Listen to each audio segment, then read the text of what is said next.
What's up everyone? Welcome back to Fantasy Benchwarmers. Today, very special ang episode natin today because we'll take a break from the Fantasy Awards for this episode and we'll do something that's different naman para naman medyo magkaroon ng spice sa mga episodes natin. So, in light of the recent conclusion nung The Last Dance, we decided napaisip kami na to have a little debate on who would be a better fantasy player. Would it be Michael Jordan or LeBron James? So, we have two guests na who will debate about the better fantasy player. One is a big Michael Jordan fan. That's Grant Cheng. And one is not really that much of a LeBron fan, pero since nasa Lakers... Laker fan. Lakers for life. So, medyo na naging a little fan na rin siya ni LeBron James. So, we have commissioners... Teka lang, hindi pa Lakers si LeBron. He hasn't done anything. Hindi, ang tama dyan is because Grant took Michael Jordan. I have no choice but to take LeBron. Yun. Wala na. Yan. Si Eric wanted to take Kobe pero na-realize niya hindi mananalo si Kobe. Hindi yon. Kaya ako hindi pinag-push si Kobe kasi sobrang similar ni Kobe at ni Michael. So parang lang kami ni Grant na nagsasabi ng same arguments on the same kind of player. So, feeling ko, mas maganda kung si LeBron kasi iba yung skill set. Iba yung laro nila eh. Kobe and Jordan, magkapatid yun eh. Sinabi na nila, di ba? They're brothers. Sige. So, I don't want to put brother against brother. Sige, so let's start. Who do you think would be the better fantasy player? Would it be Michael Jordan or LeBron James? So, let's start first with, si Grant na muna.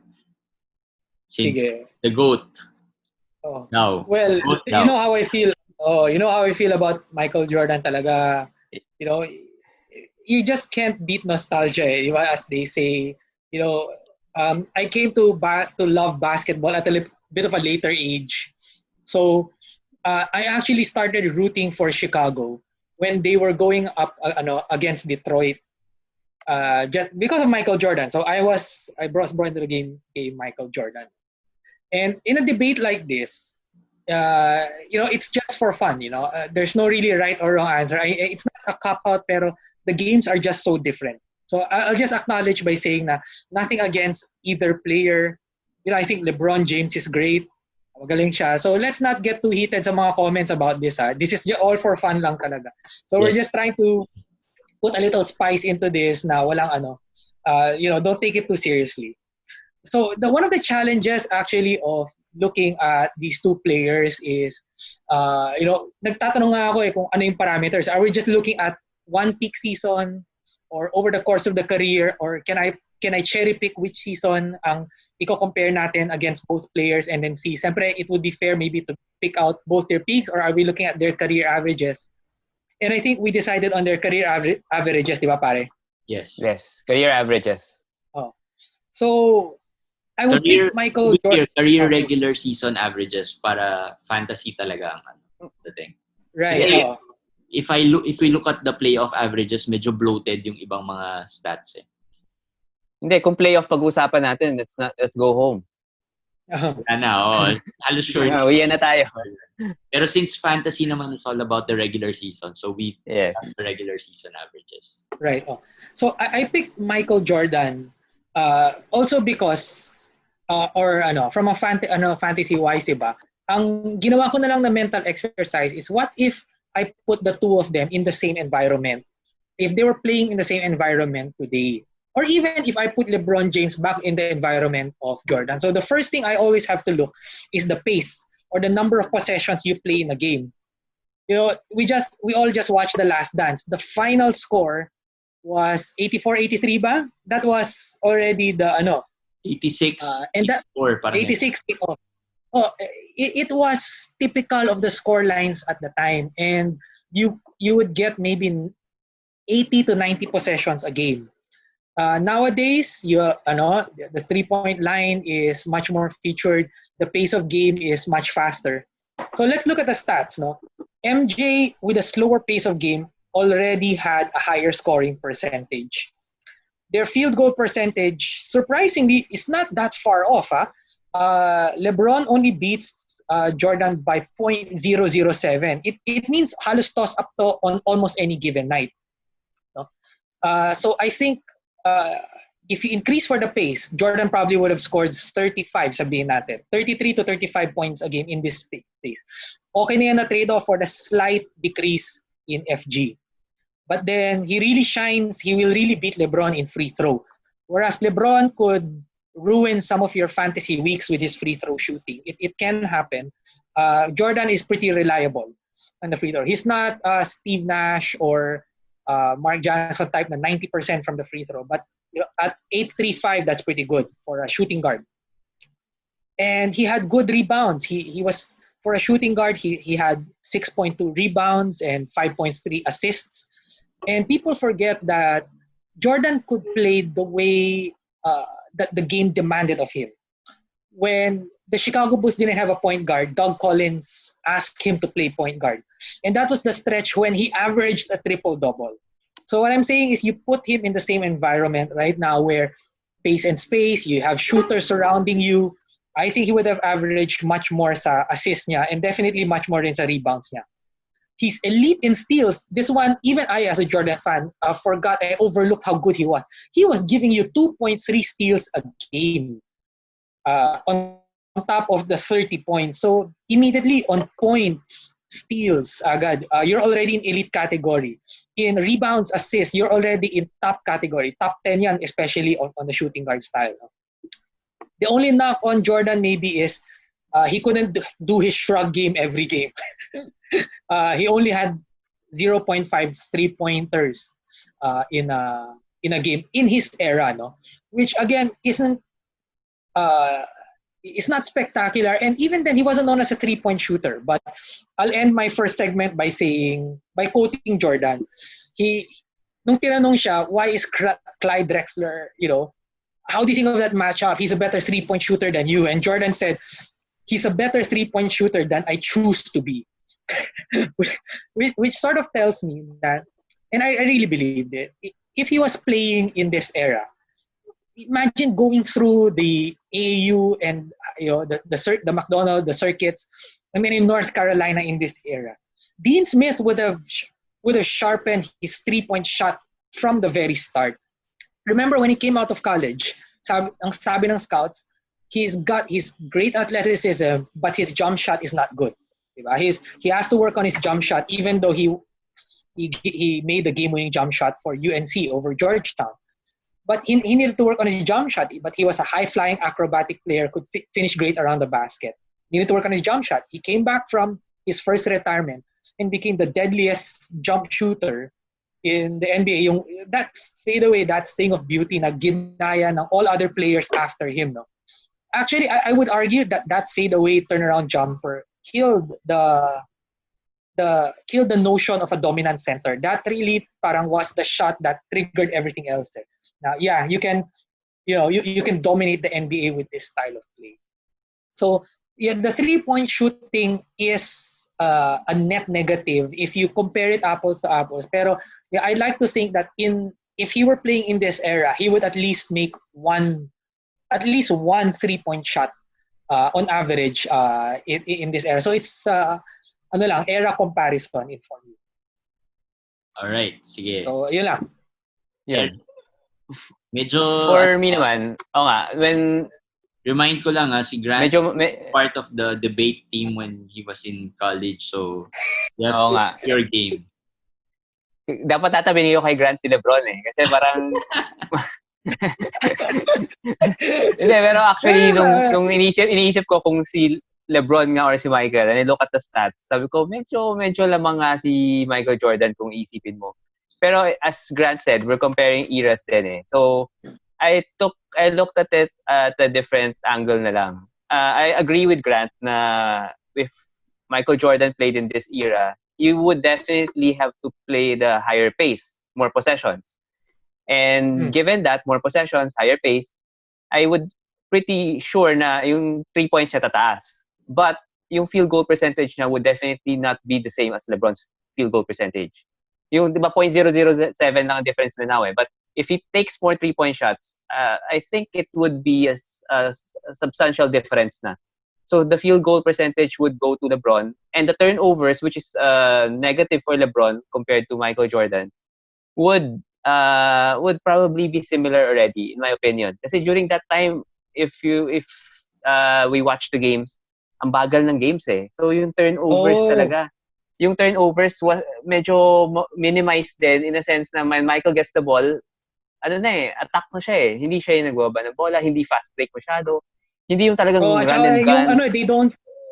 They don't move around the floor and whip passes to the strong side, weak side as much eh, di ba? Yes. So yun ang isang naisip ko. Ang nagulat ako with the efficiency of Michael Jordan, which is I think his biggest edge. Kasi we all think of LeBron as efficient already. Aside from the free throw, we all think he's an efficient player. Pero given that Michael Jordan can compare with him efficiency-wise, that yun ang big edge ni Michael Jordan, which I think kung pumasok siya sa pace ngayon, I think yung efficiency niya would suffer a little bit. And with that, yung parang edge ni LeBron would go higher. Plus the fact na ang advantage ni LeBron sa kanya is yung multi-position eligibility niya sa fantasy. So, I'm thinking of it as forming a team. So, if I pick Michael Jordan in fantasy, shooting guard, I think shooting guard yung lalaroin niya eh. SG lang talaga ang may position niya. With that, medyo capped ka with the next picks na pipick mo eh. Kailangan mo feel mo yung team. With LeBron kasi, in my opinion, since PG, SF, PF siya ngayon, 3 positions ang hawak ni LeBron. It's like you have a point guard and you have a big man in the same in the team. So parang you'll have more freedom to choose what kind of team you can go with. You can go with the big team, you can go with the small team kasi ganun ang stat set naman niya. He has rebounds, he has blocks, he has steals, he has everything. So yun ang isang big advantage for me ni LeBron. Yung points wise naman ni Michael Jordan, I thought of it this way. Okay, he would definitely score 35 points a game. I think you're being being humble with that eh. I think he can easily score 37 points a game in this era. If Harden can score 35 points a game in this era, I mean, Jordan can score 37 to 38. Hindi ko lang ginagawang 40 kasi bigay ko na yung 2 points. 38 points a game. So LeBron is 28 points a game. That's 10 points difference. Ang iisip ko lang is like at this era na scoring is like parang sobrang devalued eh. Sobrang easy to score already eh. So I can easily get that 10 points elsewhere. So yun ang inaano ko. I can easily get that 10 points elsewhere. Pero yung elite field goal and then the rebounds, I don't think yun dun lang kami di nagkakaroon ng agreement ni Grant. Grant thinks na the rebounds and assists will go up with this pace. I think not. It's just me. I think not. Unless it's going to be a Westbrook where everybody's going to box out for him and he's going to get that rebound. But we all know Jordan doesn't care about stats. So parang I don't think gagawin niya yon to the point na parang what Westbrook is doing na steals rebounds from others. I think the rebounds and the assists will be basically the same. More of yung points talaga tataas, 3 points tataas, but field goal will go down. So with that, I think 5 categories will go to LeBron. I get 4 categories will go to, actually 4-4, but the multi-position eligibility would be a big factor for me. That what would push me to LeBron. So yun yung ano. Yeah. Any Yeah. Last hindi, sige, si Grant muna to then we have a little bit of naman. No, I have no argument kaya hindi kami pwede pumunta sa first take. Mahal na mahal ko kayong dalawa na. There's no argument. I mean, like I said, I love both players. I love their games. You know, iba lang talaga ang idolatry ko kay Jordan, but that doesn't cloud my thinking into saying na LeBron isn't great. He's an all-time great player, no? Even though I can knock his resume a few, but there's yung GOAT debate iba na yun kasi I'll talk about say yung how LeBron got his championships versus how Jordan got his championships. But from a fantasy perspective, tama si Eric na I would concede Jordan might not be as efficient in this pace and space era. But man, I mean, blows my mind lang thinking what if Steve Kerr was Jordan's coach? Would he punch his own coach? Ano lang, puro what ifs lang eh. So it's just a fun theoretical to think. Actually, yung ano ko lang, thankful ako na we're talking about fantasy here. Kasi it gives LeBron a fighting chance against Jordan.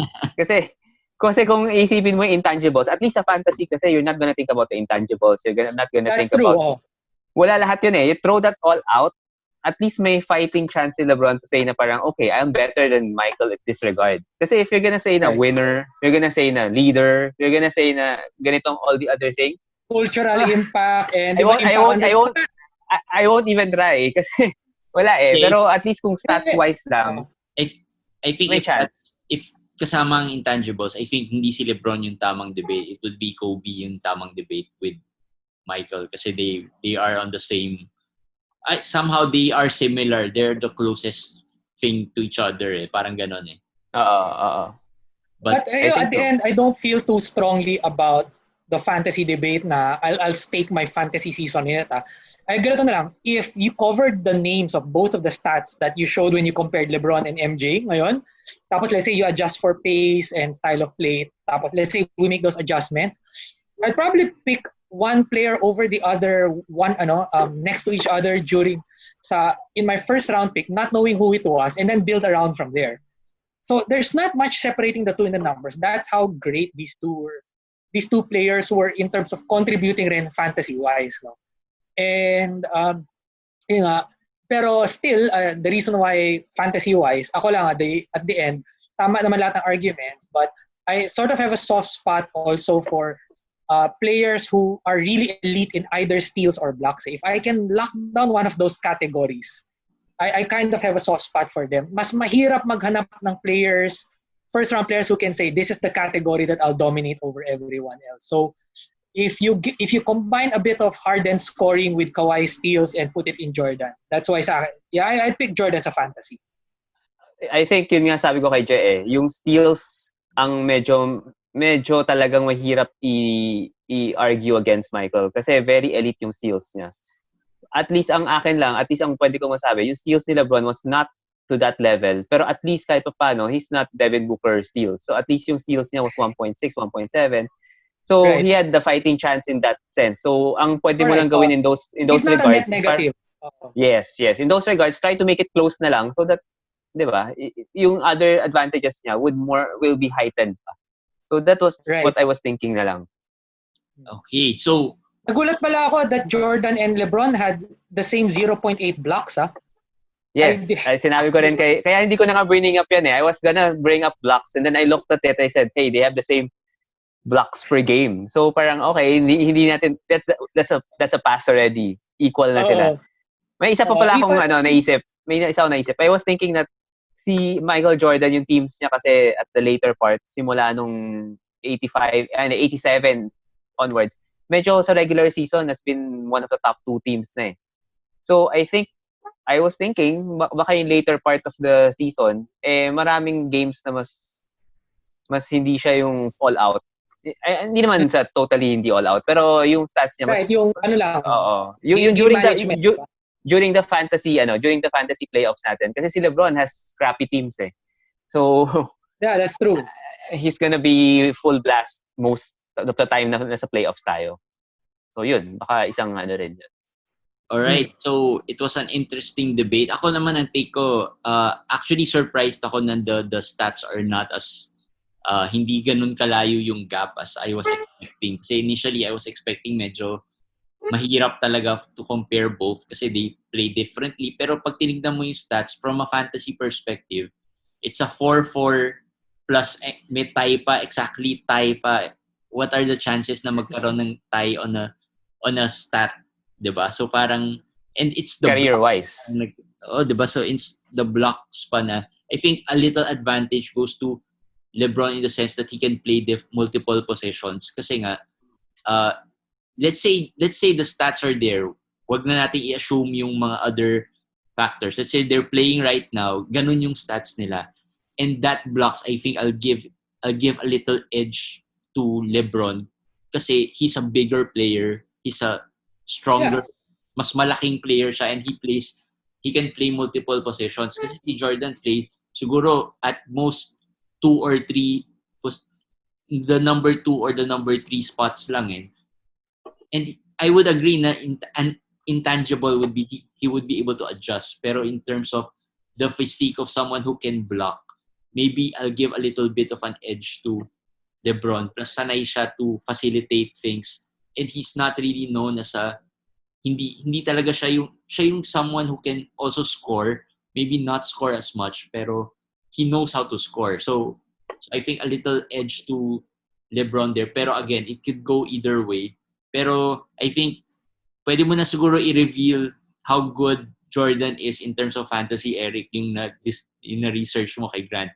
I-reveal mo na sa kanya. Mukhang hindi, pero na-research ko nung time ni career-wise ni Michael Jordan, 7 times in his career, he was number 1 in fantasy at the end of the year.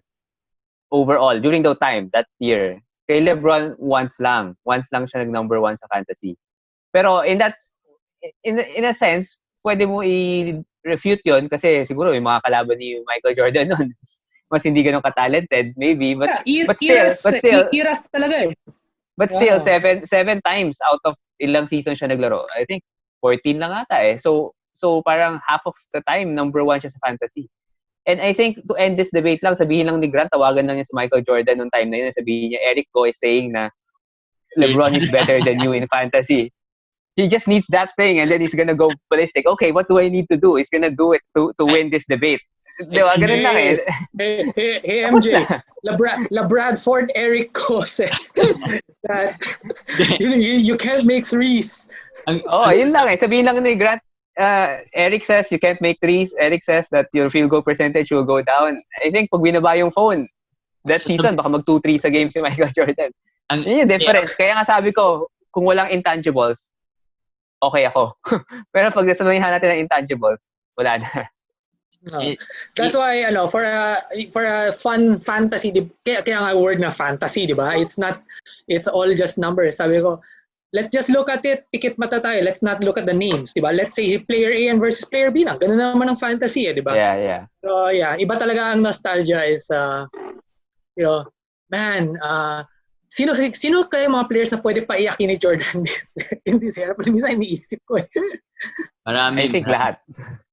Marami. But that's it. I think we've had a little bit of debate. I think medyo close naman sila. It's not far off. We picked the right players to match up against. So, hope you guys enjoyed the debate. And sana, Grant, you enjoyed the debate. Si Eric enjoyed the debate. Kahit na alam ko, hindi ka naman talaga big LeBron fan. You were... Okay na rin. You did well in terms of defending si LeBron in this debate, no? Hindi as landslide as we initially thought it would be. So, may suggestion lang ako. Next debate si Denti papa-defend natin kay Kyrie. Sige. Tatry natin. Si Denti papa-defend natin kay no? Or Durant. Kyrie. Kay Durant or kay Kyrie, di ba? Favorite yung dalawa. Mag-defend. Teka lang, tapos ang disclaimer mo, this podcast has now become R18 na. Mag-iisip tayo ng para kay Denti kung paano niya i-debate. Sinong kalaban niya doon sa debate. Oo. Alright, so thank you guys for watching this episode of Fantasy Benchwarmers. So hope you enjoyed it and hope you follow the next episodes that are coming up. So we'll have more in store for you, and please like our page and then vote sa mga polls. We give out polls every week. So if you can join and vote and comment your thoughts there, we would greatly appreciate it. So thank you and enjoy the rest of your day.